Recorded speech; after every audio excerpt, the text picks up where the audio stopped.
Kaya wag ka pagka ano niyan, punta muna kami ni Omer sa ano, sa bilihan ng pinto ng ano, kahoy. Okay, Day? Huwag ka nang gaganon, Day, oh. Huwag ka nang gaganon. Huwag ka nang gaganon. Kasi para matapos yung trabaho, okay? O ayaw mo? O ayaw mo?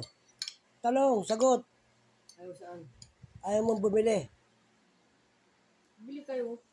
Ayun. Tatanungin ko yung ano, pero yung pinto, babayaran ko. Okay. Bago bayaran, punta ka lang ano, hintay kita rin sa sagat. Dahil ikaw ang kukuha ng pera mo. Okay. Alam mo lang kung magkano presyo nun. Hindi naman magbabago yun, nandun na yun. Nasa 5.7 na yun.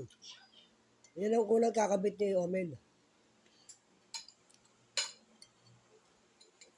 Kung dali lang isang pack yun, babawasan lang namin, bubutasin lang yan.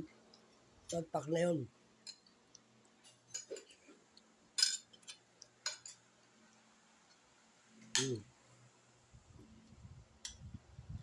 Pag hindi mo pinatuloy, walang problema sa akin yun.